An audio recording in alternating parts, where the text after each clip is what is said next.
All right, so for this video, I'm going to go over the third problem on our fluids free response questions. And so let me pull it up here. All right, feel free to pause it, but and go and look at it more closely. But essentially what it says is, well, let me just read it. It says that the principal researcher found the absolute pressure on the robot observation submarine at the level of the ship to be about 413 atmospheres. The inside of the submarine is kept at atmospheric pressure, and it gives us the density of seawater. It wants to know the gauge pressure on the sunken ocean liner, and then it wants to know the depth of the sunken ocean liner. And so I'll do those two parts, and then we'll come back to the rest of them. So the first thing it wants to know, bring it up again. First thing it wants to know is the gauge pressure. So they give us the absolute pressure. They say that the absolute pressure is equal to 413 atmospheres. And we want to find the gauge pressure. And we can say that the absolute pressure is equal to the atmospheric pressure, or it's atmospheric pressure, plus the absolute pressure. And so therefore our gauge pressure, oh, sorry, I was backwards, plus the gauge pressure, I said absolute. So therefore our gauge pressure is simply equal to the absolute pressure minus the atmospheric pressure. And so that's 413 minus 1, and this is all atmospheres. And so the gauge pressure is just equal to 412 atmospheres. All right, and the next part of the problem wants to know what the depth of the ocean liner is. So we know the gauge pressure is 412 atmospheres.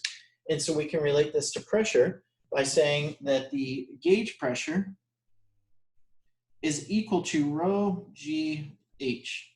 We know what rho is. That's 1,025 kilograms per cubic meter. We know what g is. That's 9.8. We know what h is.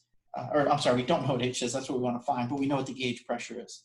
Just keep in mind, when we do gauge pressure, we don't use atmospheres, we use pascals. And so you'll have to multiply, this should be a G here, you'll have to multiply this by 101, roughly 101,000 to get back to pascals. Find your height using that. And the value that I got was about 4,140 meters. And so I have H is equal to 4,140 meters. So that's the depth that we are at. And so let me bring up my screen share again here, and we can take a look at the next part of the problem. Okay, so the next part of the problem says calculate the magnitude of the net force due to the fluid pressures only on a viewing port of the submarine at this depth if the viewing port has a surface area of 0.01 meters squared. So we're given the pressure, and we have an area that we need to look at, and we want to know what force is being exerted on that area right there. And so let me stop my screen share here. All right, so we know that we can relate pressure to forces in areas in the following way. We can say the pressure is equal to the force divided by the area. And so therefore we're going to take our pressure, multiply it by our area, and we'll end up getting the force. And so our area is 0.01 meters squared, and our pressure is the atmospheric pressure. And so that's equal to, I'm sorry, not the atmospheric, the gauge pressure, so whatever you calculated there. And you multiply all that together and you'll get a force. And so again, the force is equal to the gauge pressure times the area. And so plug in your pressure, plug in your area, and you'll find the force. Now the force should be really big.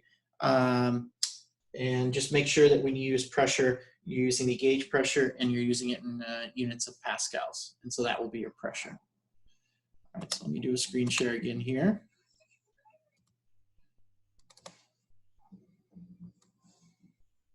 Okay. Part D says, what prevents the net force found in part C from accelerating and moving the viewing port? Well, what prevents it is the fact that it is Newton's third law. So although there is well, it's kind of a weird question, but it's the same reason that if I were to push on this wall right here, the wall doesn't accelerate.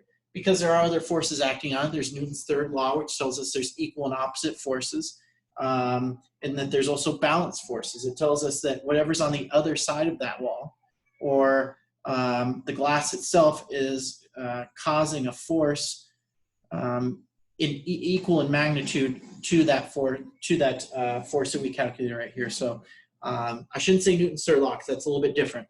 But what it does say is that because there's no acceleration, that there's some balance of forces, and that the net force is 0.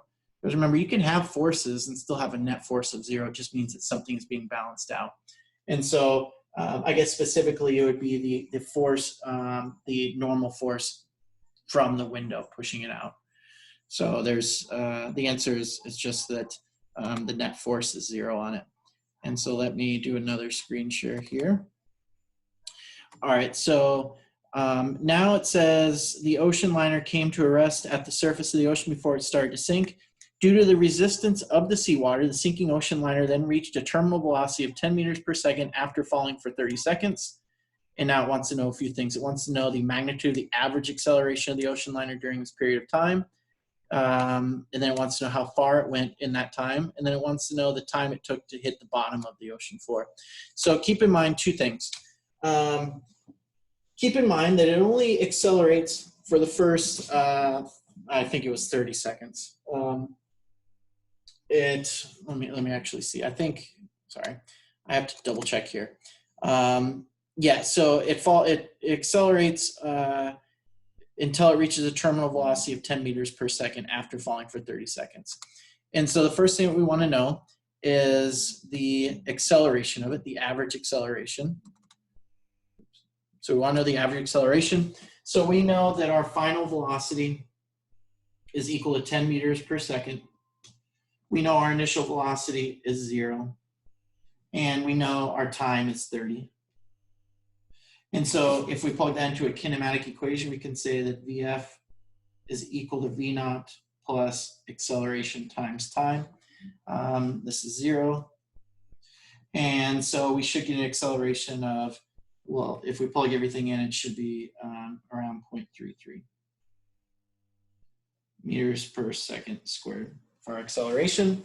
And if we want to know how far it went while it was accelerating, we then use another kinematic equation. And we say that our distance that we travel, delta x, is equal to V naught t plus 1/2 acceleration times time squared. This is all 0. Our acceleration is 0.33, our time is 30 seconds. And so this is equal to 1/2 times 0.33 times 30 seconds squared. Plug all of that in. Let me see what I get when I do this on my calculator real quick here. Okay, so we have,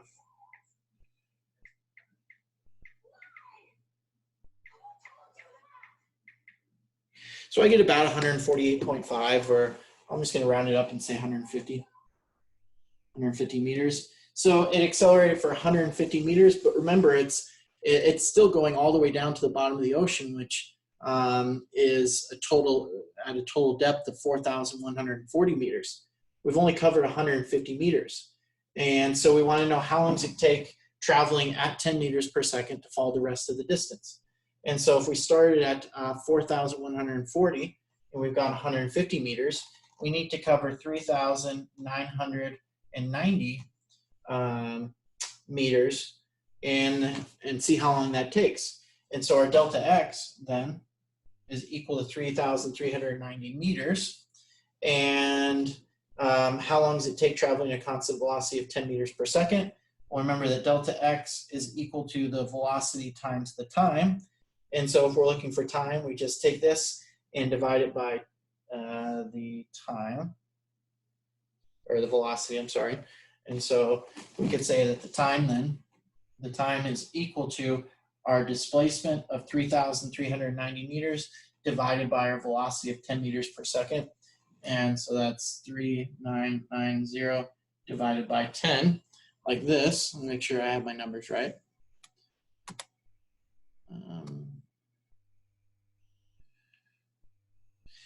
So then our time here is 399 seconds. And then we just add that to the 30 seconds that we spent accelerating, and we'll get our final answer of 4,029 seconds. Sorry, no, sorry, this is in hundreds, not thousands. So it's actually 429 seconds. Sorry about that. So the total time then is the amount of time it takes for it traveling at this constant velocity, which is 399, and the total time it spent accelerating, which is 30 seconds. So both those times together are 429 seconds, and that's your total time.